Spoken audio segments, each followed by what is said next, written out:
গুলা আপনার সেজদার নিচে বিছাই দেয়। সুবহানাল্লাহ বলবেন। আমরা তেমনি সেজদা দিতে আমি পারি না। সকলে নামাজ পড়ে, আমি না পড়ি কেমনে? এবার আর মাইয়ার বিয়া, বরযাত্রী যারা আইছে ফলার পক্ষ সকলে নামাজ পড়তে যায়, মাইয়ার বাহে যদি নামাজ না পড়তে যায় তো কবে বেনামাজির জিয়ের লোকে কি এর বিয়া, এর লেগে এবার নামাজও গেছে, এবারে কোনো নামাজ আসলে ফলল নইলে আসেনি। এই দেশ আমরা দেশ এই কারবার আসেনি। সারা বছর নামাজের খবর নাই, নির্বাচন আইলে টুফি একটা জাতা দিয়া সিলেটতে ঘুরান দিয়া ইয়া আহারে নামাজ, ঠিক কিনা কও? তো নামাজ কি ফরজ হয় নির্বাচন আইলে? আমার কথা কয় না, নির্বাচন আইলে নামাজ ফরজ। একটা লোক যখন সাবালক হবে, মুসলমানের সন্তান, তখন থেকে তার উপরে নামাজ ফরজ। 7 বছর সাবালক হওয়া লাগবে না, 7 বছর বয়সে নামাজের জন্য তাগিদ দাও, আস্তে আস্তে অভ্যাস করাও। 9 বছর বয়সে যদি নামাজ না পড়ে ফিটা শুরু করো, ফিটা শুরু করো। 9 বছর হয়ে গেছে এখনো নামাজ নাই, কিসের জিন্দেগি?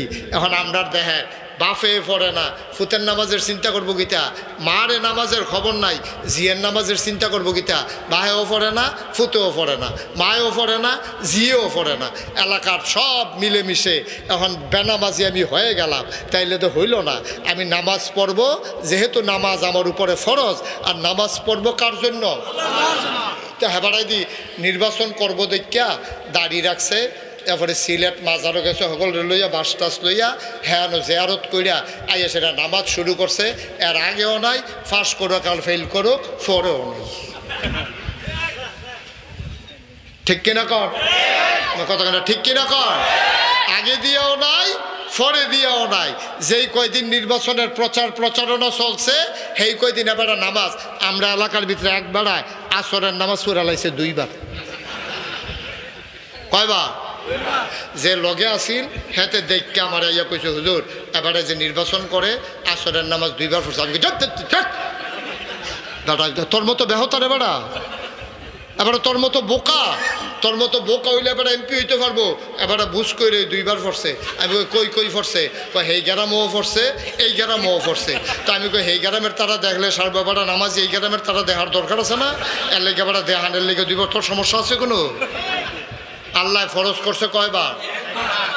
এতে অসুবিধা পড়ছে কয়বার? কথা কয় না, কয়বার?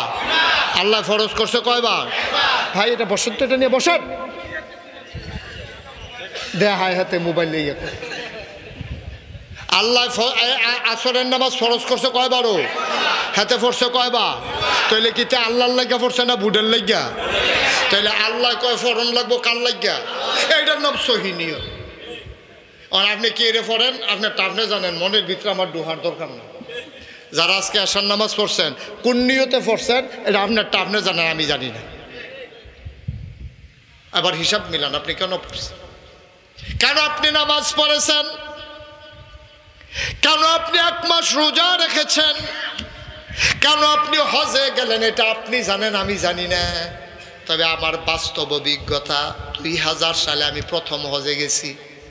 যাওয়ার সময় আমি যখন যাব শুনছে কয়েকজন লোক আমার সাথে রওনা করছে, আমি সবাইরে বলছি যে মক্কায় ভাষা বোঝা যায় না, রাস্তা চেনা যায় না, একজন লোকও একা একা কোথাও বের হবেন না। কথা বলে কে? চুপ। আমি বলছি আমার সাথে যারা গেছে কয়েকজন, আমি বললাম ও এখনো ভাষাও আরবি, রাস্তাঘাটও সিফা সাফা, চিনতেন না, এক লোকে আমরা যাইম, কেউ উঠতেন না। আমরা গিয়া সেরা খাইয়ে একটু শুইছি, শরীরটা খারাপ লাগতেছে, লম্বা জার্নি। আমি কিছু উঠতে আসলে আমরা গিয়ে উমরা করাম, সবাই শোয়া থাকে। উমা চোখটি কুতুর লাগিয়ে উঠছে, আমার লগের একবার হুজুর নাই। আমি ওই কিতা নাই, ওই যে কান্দা দিয়ে হচ্ছিল এবারটা নাই। আরে এবারটা নাই গেছে কো হুজুর আমিও তো কইতাম পারতাম না, কই গেছে, আমারও কইছে না, আমি চোখ খুললা দিয়ে এবারটা নাই। আপনি যে সকলে কইলেন থাকতাম, এর লেগে আমি চাইছি, চাইয়া দিয়ে এবারটা নাই। আরে গেল হুজুর আপনি তো কইতাম, আমি দেখেন অন্য রুমে আসেনি না, পুরা রাই বিল্ডিংটা দেখেন, পুরা বিল্ডিংও নাই। আমি কই সবাই উপরে থাকেন, আমি নিচে সাইটে আসেনি, নিচে গিয়া দেখি নাই। এই যে ঘুরতে ঘুরতে ঘুরতে ঘুরতে বিকালবেলা সকলে লইয়া উমরা করণের কথা, রাইতের 10টা বাজে নাই, রাইতের 10টা বাজে। 10টা 10:30টার দিকে বাংলাদেশের হজ মিশন থেকে ফোন আইছে যে হুজুর একজন হাজি পাওয়া গেছে, আপনার নাম কয়? পরে আমি লোক ফাটাই আনাইছি, আইনা দেখি ফাওটাও কাটতে গেছে গা, শৈল বাইয়া গাম ফরতে আছে, শৈল থরথরে কাঁপতে আছে। আমি কই কিতা? কয় যে হুজুর ওই আপনার যে হইতে আসলেন, আমি কই দূরে যাইতাম না, এই কুদুরে গুড়ান দিয়া চাই, এই গুড়ানটার বেলা যে গুড়ান খাইছি আর উঠটাইতাম পড়ছে। আমি তো কইছিলাম আপনি গুড়ানটা খাইয়েন না, আপনি এটা গেছেন গিয়ে দত নিয়ে। আমি বারবার কইছি যে আপনি আইয়েন না আমার লগে, এত ফান্না বুঝুন না মানুষ তো ভাই, আমার লগে চলতেন ফেরতেন না, আপনি আইসেন কিনা আমার লগে? এবারে আমারে নিচের ফেক চাইয়া কই হুজুর আপনি আমার এমনি দমক দিতে আছেন, আমি তো আইতামে চাইছিলাম না। তো আমি কই তো আইসেন কে রে? কই এইটান দিয়ে না ফাটাইছে। আমি কেড়াই রে, আমার 2 ফুট বিদেশ থাকে, এইটান দিয়ে না আমারে কয় আব্বা হজটা কইরা ইয়ের হুজুরে যখন যাইব হুজুরের লগে। আমি কই ও এইটান দিয়ে ফাটাইছে? আমি কি ও যাউন না মানুষ, নামাজ পড়ি না ভালো করে আমার বাড়াইছে হজ। তা আমি কই এইটান দিয়ে আমার কাছে আরেকটা কথাও কইছে। কয় কিতা কইছে? আমি কইছি এইটান দিয়ে আমার কইছে হুজুর দোয়া করেন আল্লাহ যদি আব্বারে মক্কা মদিনা কবুল করে, হ্যাঁ নয় যেন কবর হয়। বাইক গিয়া লই না,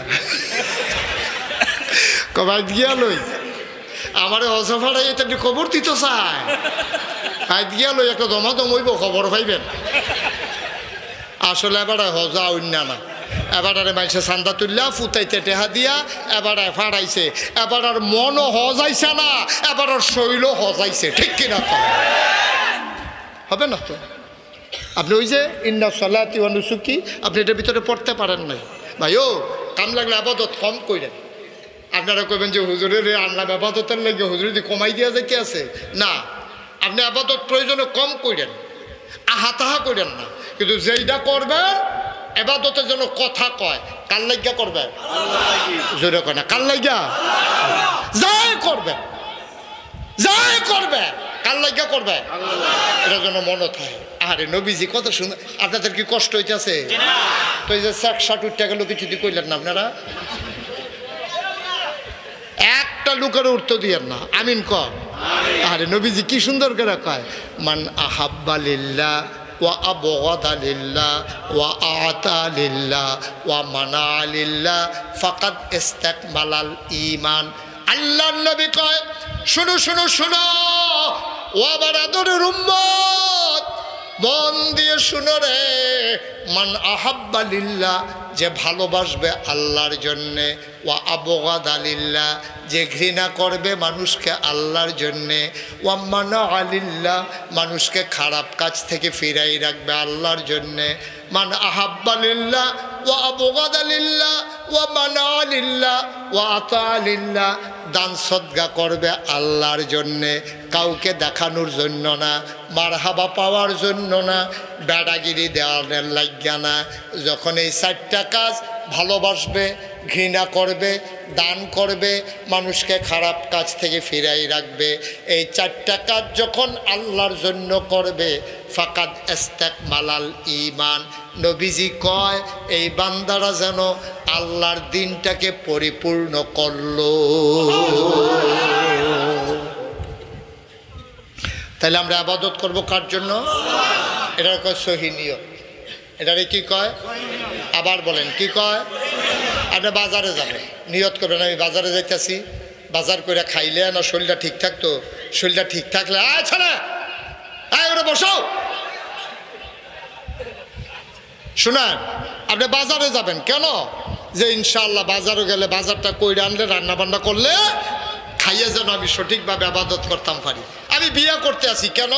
আমার বিয়ার মাধ্যমে বাচ্চা কাচ্চা হবে, এই বাচ্চা কাচ্চা আল্লাহর বান্দা হবে।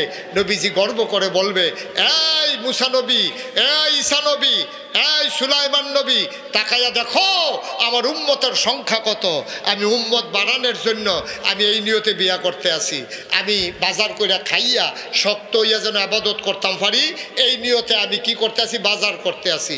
আমি গৃহস্থী করতেছি এই জন্য আমার ছেলে মেয়েরে বিদেশে বাড়াইতে আসি, যেন সুন্দর করে ঘর দরজা কইরা সামনে দিয়া বেড়া দিয়া পর্দা কইরা আমি যেন বউ বাচ্চা লইয়া থাকতাম পারি। প্রতিটি কাজ আপনার টয়লেটে যাওয়া, টয়লেট থেকে আসা, একেবারে সবগুলা কাজ আপনি করবেন কেবলমাত্র শুধুমাত্র একমাত্র আল্লাহর খুশির জন্য। সুবহানাল্লাহ বলবেন না?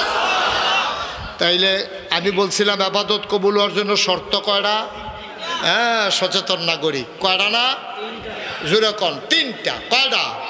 মুখস্থ করে ফেলবেন ওয়াজ। কয়টা? 1 নম্বরে সহি নিয়ত। সহি নিয়ত কয় কারে বুঝছেন? যায় করাম আমরা কার লাগিয়া করাম, এটারে কয় সহি নিয়ত। 2 নম্বরে কয় সঠিক নিয়ম। সঠিক নিয়ম, সব কিছুর একটা নিয়ম আছে। আপনার নামাজের ভিতরে কান আত্রা কই পর্যন্ত তুলবেন, এরপরে আত্রারে নাবির নিচে বান্ধনের সময় কি পড়বেন, এটি নিয়ম কানুন আছে নাকি নাই? আর আপনি এখন করলেন কি এমনি আত মাসাল হইলো কান্দের উপরে তুলবেন। তা আমরা ইমাম আবু হানিফা কয় তুমি কান্দের উপরে উঠছে না উঠছে বুঝবা কেমনে, এর লেগে কানের লতিটার ভিতরে বুড়ি আঙ্গুলটা লাগাইও। তো কানের লতির যখন বুড়ি আঙ্গুলটা লাগাইবা তাহলে এটা যে আত্রা যে কান্দের উপরে আসছে এটা তুমি বুঝ জ্বালাইবা। সুবহানাল্লাহ না কেন? তো এর লেগে আমরা এমনি উপরে তুললাম। কানের লতিত লাগান লাগবে এমন কোনো কথা না। আপনি যদি নিশ্চিত হন যে আপনার কান্দের উপরে হাত উঠছে, ঠিক আছে। আপনি করলেন কি তার নামাজও করে নিয়ত বেঁধালেছে ইমাম সাহেব, এবারে তারা হুড়া করে কোনো মতে গিয়ে নেওয়া নামাজ আল্লাহ না হইছে না তো, আপনার হাত উপরে উঠছে না তো, আপনার হাত উপরে উঠে নাই।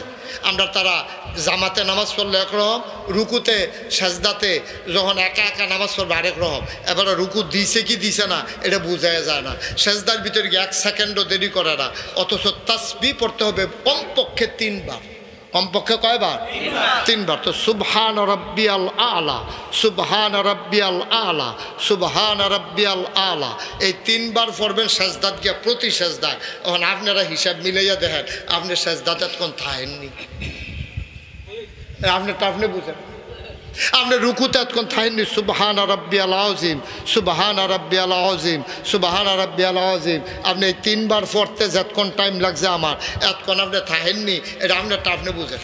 হুজুর আমরা আর একটু কম হয়, কারণ তাড়াতাড়ি মুখস্থ তো তাড়াতাড়ি পড়ে নিয়েছি। আমি কই কিতাব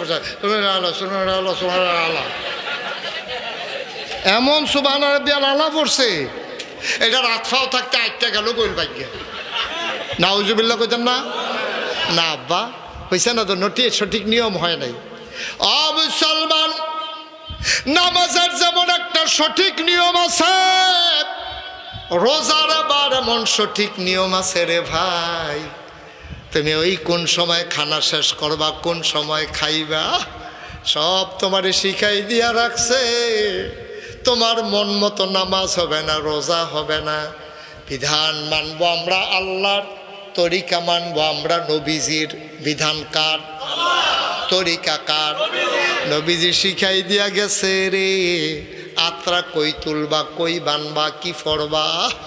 ও মুসলমান, মুশতাক ফৈজি যদি কোনোদিন আর না আসে, কোনোদিন যদি তোমাদেরকে না ডাকে, মনে রাখবা, আমার কথাগুলা মনে রাখো, আমি তোমাদের শত্রু না। এভাবে ভাঙ্গা ভাঙ্গা বুঝাইয়া তোমারে কেউ বলবে না।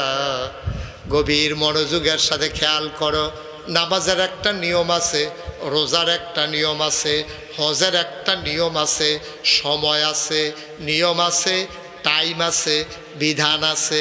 এইটি যেমন মানা মানলে তুমি যদি এখন হজ করতে যাও, হজে